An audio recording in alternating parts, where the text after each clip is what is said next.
इस वीडियो में हम स्टार्ट करेंगे पोटेंशियल एनर्जी। ओके स्टूडेंट्स, तो पोटेंशियल एनर्जी का थोड़ा सा मैं आपको अभी एक बार फिर से इंट्रोडक्शन दे देता हूं, और इसके अलावा बच्चों मैं आपको बता दूं कि पोटेंशियल एनर्जी आपकी टू टाइप्स की है आपके सिलेबस में। एक है ग्रेविटेशनल पोटेंशियल एनर्जी और दूसरी है elastic potential energy. Okay students, जब हम ग्राउंड से किसी ऑब्जेक्ट को, ठीक है, जैसे ग्राउंड है मान लीजिए, ठीक, ये ग्राउंड है, और ग्राउंड से जब हम किसी ऑब्जेक्ट को h हाइट तक उठाते हैं, ठीक, तो हमें against the gravitational force work करना होता है। ग्रेविटेशनल फोर्स इसको नीचे खींच रहा है, लेकिन हम इस ऑब्जेक्ट को उठा के यहाँ पे ले आएंगे।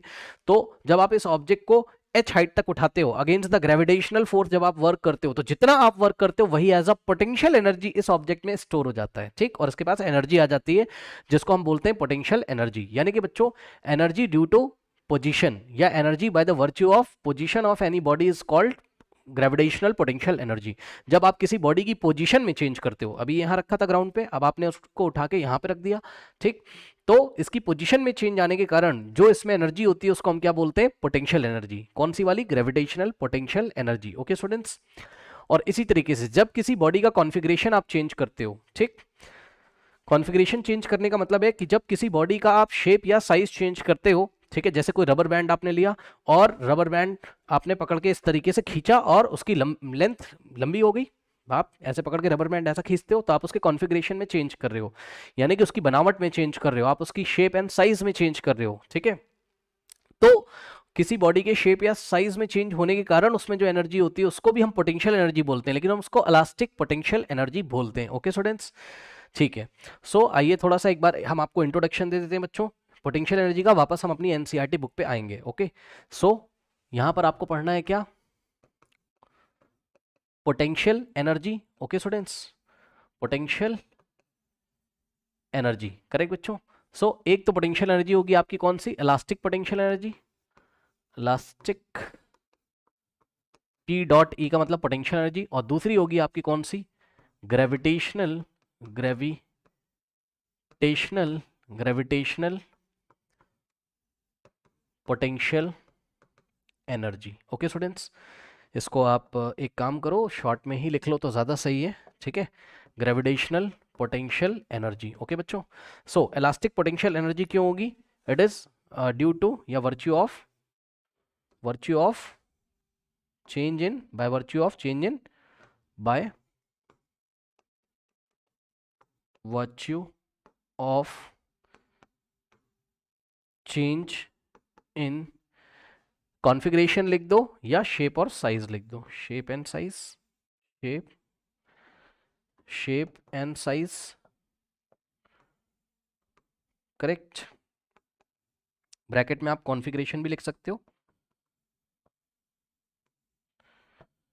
ठीक है। और जो ग्रेविटेशनल पोटेंशियल एनर्जी होती है वो कब आती है किसी बॉडी में? जब आप किसी बॉडी की पोजीशन में चेंज करते हो, ठीक है। सो इट इज बाय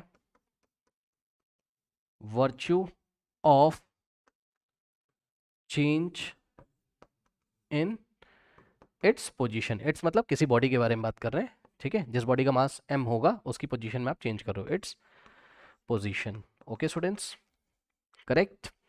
सो अब देखिए बच्चों, ग्रेविटेशनल पोटेंशियल एनर्जी का तो यहाँ पे आपकी बुक में एक फॉर्मूला दिया भी होगा, ठीक है ना, और ग्रेविटेशनल पोटेंशियल एनर्जी को जनरली हम पोटेंशियल एनर्जी भी बोलते हैं, क्योंकि जनरली हम जो न्यूमेरिकल हमको मिलेंगे हमारे 9th क्लास में, वो पोटेंशियल एनर्जी कौन सी मिलेगी? ग्रेविटेशनल पोटेंशियल एनर्जी मिलेगा। इसका जो फॉर्मूला होता है ये होता है mgh। अभी इसको डिटेल में हम लोग पढ़ेंगे भी आगे चल के, ठीक है, लेकिन अभी थोड़ा सा आप समझ लो कि मान लीजिए ग्राउंड है। ओके स्टूडेंट्स, ये एक ग्राउंड है, एक ग्राउंड का सरफेस है इस तरीके से, और यहाँ पे कोई बॉडी रखी हुई है जिसका मास कितना है? m। इसको उठा के आप h हाइट तक यहाँ ले जाते हो, ठीक, तो इसको आप h हाइट ऊपर ले जाते हो, तो आपने कितना वर्क किया इसके ऊपर?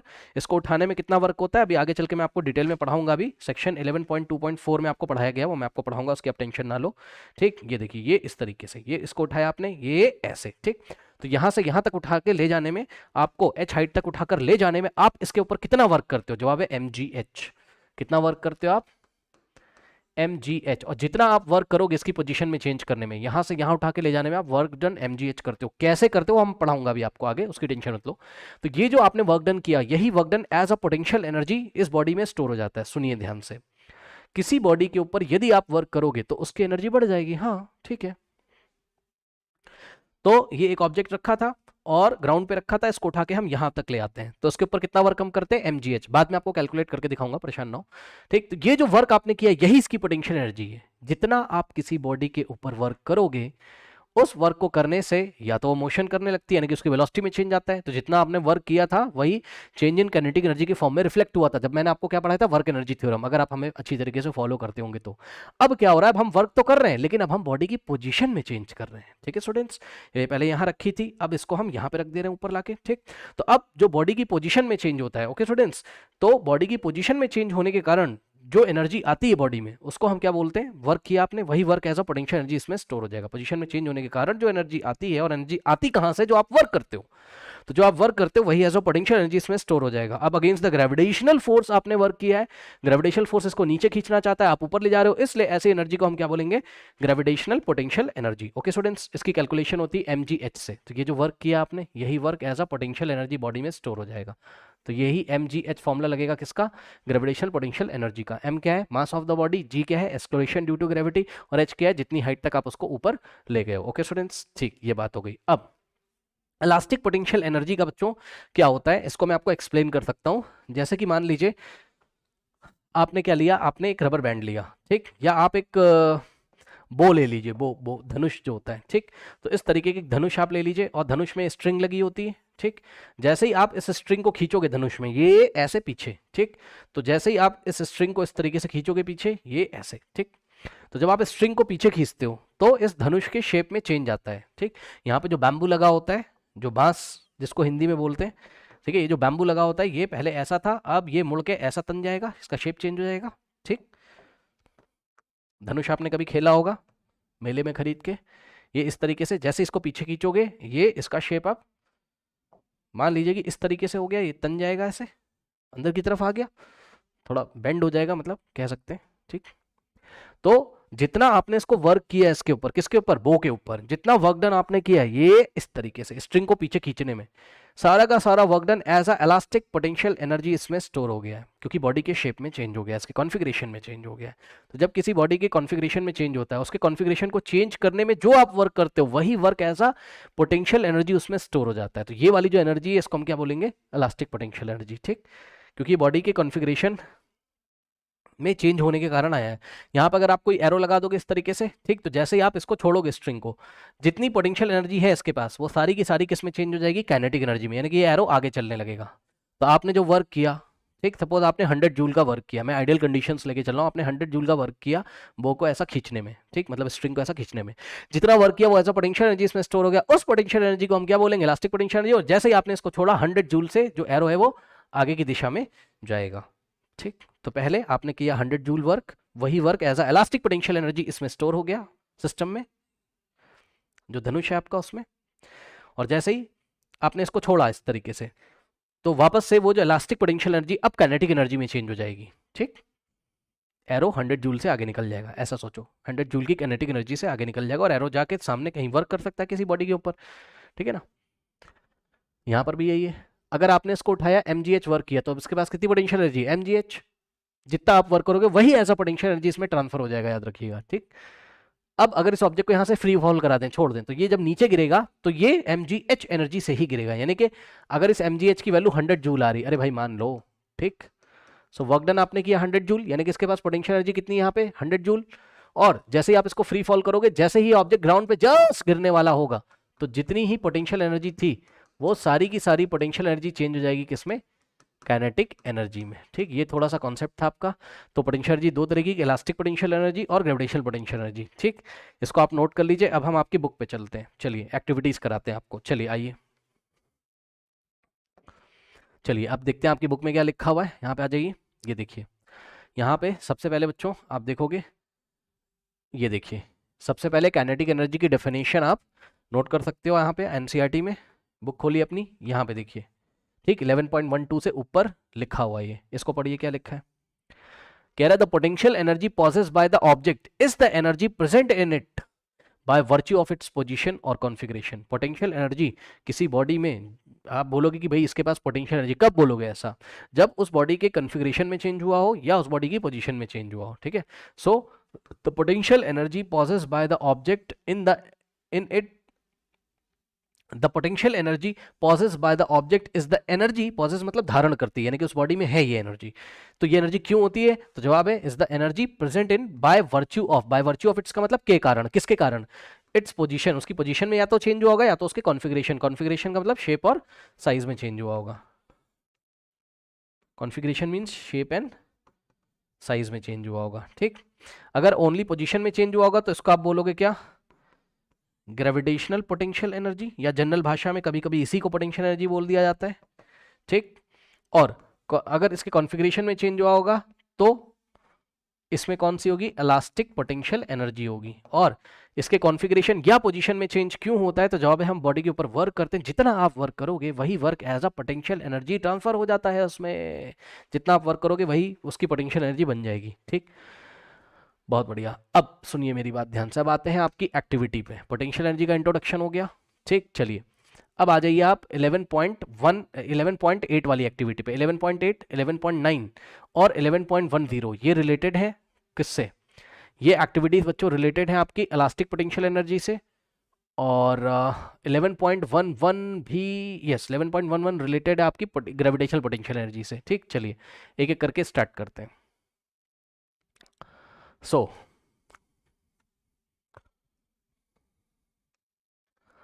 एक्टिविटी 11.8, ठीक है स्टूडेंट्स।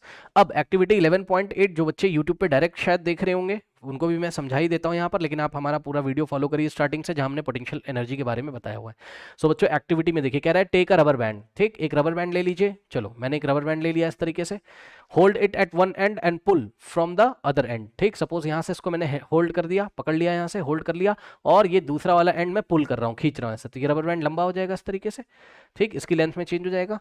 तो इसकी लेंथ में चेंज हो रहा है यानी कि इसके कॉन्फ़िगरेशन में चेंज हो रहा है। कॉन्फ़िगरेशन का मतलब क्या होता है? इसके शेप और साइज में चेंज होना, कॉन्फ़िगरेशन में चेंज होना कहलाता है, ठीक। ओके अब सुनो मेरी बात ध्यान से, इनके एक्टिविटी अभी पढ़ लेना सारी की सारी, इनके जवाब देना। पहले मेरी बात सुनो, जब आप रबर बैंड को ऐसा खींचोगे, ठीक, तो अब इतना मत खींच देना कि वो टूट ही जाए, उसके इलास्टिक लिमिट में खींचेंगे। इलास्टिक लिमिट क्या होती है? कि इतना फोर्स लगाओ कि वापस छोड़ने पर वो अपने ओरिजिनल शेप में आ जाए, इतना मत खींच देना कि वो ब्रेक हो जाए, ठीक। सो इसके इलास्टिक लिमिट में आपने इसको खींचा इस तरीके से। अब जब आपने खींचा तो आपने क्या किया बताओ? आपने वर्क डन किया, ठीक। तो जितना आपने वर्क डन किया इस रबर बैंड के ऊपर, भाई वर्क डन किया ना, आपने फोर्स लगाया, इसको डिस्प्लेस किया ऐसे, ठीक। तो जितना आपने बच्चों यहाँ पर वर्क डन किया है वो सारा का सारा work done as a potential energy इसमें स्टोर हो जाएगा। आई रिपीट, जितना वर्क डन आपने इसको खींचने में किया है वो सारा का सारा इसमें as a elastic potential energy store हो जाएगा। मान लो कि आपने इसका कॉन्फ़िगरेशन यहां से यहां करने के लिए, इसको ऐसा खींचकर ऐसा बनाने के लिए, मान लो आपने वर्क किया कितना? 50 जूल का, मान लो भाई, मान लो 50 जूल्स का, ठीक। सो या 5 जूल का ले लो, 50 जूल बहुत ज्यादा हो गया, ठीक। मान लो आपने वर्क किया कितना? 5 जूल का। Okay students, sorry, I am very sorry, ठीक। तो जितना वर्क आपने किया है वही work as a potential energy इसमें स्टोर हो गया, ठीक। लेकिन कौन सी पोटेंशियल एनर्जी है? पोटेंशियल एनर्जी भी दो तरीके की होती है, मैंने आपको बताया। एक होती है ग्रेविटेशनल पोटेंशियल एनर्जी, एक होती है इलास्टिक पोटेंशियल एनर्जी। तो ये कौन सी है? इलास्टिक पोटेंशियल एनर्जी है, ठीक। ग्रेविटेशनल पोटेंशियल एनर्जी की बात हम तब कब करेंगे? जब किसी बॉडी की पोजीशन में चेंज होगा। जैसे कि ये ग्राउंड है और ग्राउंड पे कोई ऑब्जेक्ट रखा हुआ है और इस ऑब्जेक्ट की पोजीशन में आप चेंज करोगे, इसको उठा के यहाँ से यहाँ ले आओगे, तो इसको अगेंस्ट द ग्रेविटेशनल फोर्स आप उठा के यहाँ से यहाँ जब लाते हो तो जितना वर्क करते हो वही एज अ पोटेंशियल एनर्जी इसमें स्टोर हो जाता है। इसको हम ग्रेविटेशनल पोटेंशियल एनर्जी बोलते हैं। ओके स्टूडेंट्स, तो पोजीशन के कारण ग्रेविटेशनल पोटेंशियल एनर्जी, पोजीशन में अगर चेंज करोगे और अगर शेप या साइज में चेंज करोगे आप, यानी कि उसके कॉन्फ़िगरेशन में चेंज करोगे, तो वो क्या होगा? आपका इलास्टिक पोटेंशियल एनर्जी। तो इस रबर बैंड के पास अभी क्या है? इस रबर बैंड के पास है इलास्टिक पोटेंशियल एनर्जी, ठीक। इलास्टिक, ELASTIC, इलास्टिक, P.E का मतलब potential energy, okay. Elastic potential energy, ये इलास्टिक पोटेंशियल एनर्जी इसमें कहाँ से आती है? तो जवाब है जितना आपने वर्क किया है वही as a elastic potential energy इसमें स्टोर हो जाएगी, ठीक। यानी कि बच्चों यहाँ पर आपने 5 जूल का वर्क किया था, तो इस बॉडी में इस टाइम कितनी इलास्टिक पोटेंशियल एनर्जी है? 5 जूल। आइडियल कंडीशन में लेके चल रहा हूँ यहाँ पर, ठीक है, ओके। क्योंकि कुछ टीचर्स भी शायद देख रहे हो, तो हम आइडियल कंडीशन लेके चल रहे हैं यहाँ पे। जितना वर्क करोगे वो सारा का सारा एज अ पोटेंशियल एनर्जी इसमें स्टोर हो गया। अब सुनो एक बात और सुन लो, अगर इस रबर बैंड को हम छोड़ देते हैं इस तरीके से, ठीक है, ये एंड छोड़ दिया, तो यहाँ के आगे बहुत तेजी से आगे आपके हाथ पे हिट भी कर सकता है। हिट तो करता है, ये अपने इनर्शिया के कारण ये चलता जाता है जिस डायरेक्शन में चलना चाहता है। पहले मोटी मोटी बात सुनो, जब आप इसको छोड़ देते हो तो जितनी इसके पास इलास्टिक पोटेंशियल एनर्जी थी वो सारी की सारी अब काइनेटिक में चेंज होने लगती। ये सुनो, ये रबर बैंड ऐसा वापस अपनी पोजीशन में आता है, क्योंकि जब आपने इसको खींचा था तो इस रबर बैंड में एक रीस्टोरिंग फोर्स डेवलप हो जाता है मॉलिक्यूल्स के द्वारा। आप इसको ऑपोजिट डायरेक्शन में खींच, मतलब जिस डायरेक्शन में आप खींचते हो इसके मॉलिक्यूल ऐसा नहीं होना चाहते हैं, इसके मॉलिक्यूल ऑपोजिट डायरेक्शन में फोर्स लगा के रखते हैं। जैसे ही आप इसको छोड़ते हो ये अपने आप को रीस्टोर कर लेता है, यानी कि ओरिजिनल शेप में ले आता है। अगर आप एनर्जी के पॉइंट ऑफ व्यू से देखोगे तो आप ये बोलोगे कि भैया देखो इसके पास जितनी इलास्टिक पोटेंशियल एनर्जी थी वो सारी की सारी अब किस में चेंज होती है, काइनेटिक में। तो इमोशन करता है, चल जाता है इस तरीके से आगे आगे आ जाता है वापस। तो ये वापस यहां से यहां आ जाएगा, यानी कि ये सारी की सारी इलास्टिक पोटेंशियल एनर्जी अब किस में चेंज हो रही होगी, काइनेटिक एनर्जी में। ठीक, और इसके पास रबर बैंड के पास अब काइनेटिक एनर्जी आ जाएगी। तो वो सारी पोटेंशियल एनर्जी किसमें चेंज होगी, काइनेटिक में, और उस एनर्जी से वर्क डन कर सकता है, आके आपके हाथ पे इस तरीके से टकरा सकता है रबर बैंड, चोट लगा सकता है आपको। ठीक है, ओके। सो आपने क्लास में गेम खेला होगा, रबर बैंड से बच्चों को मारा होगा इस तरीके से गोलियां बना के, है ना। गोलियां बनाने का मतलब है रबर, वो जो पेपर की गोलियां आप बनाते होंगे ऐसे फंसा के मारते होगे, आप कभी ये शरारत शायद करी होगी क्लास में।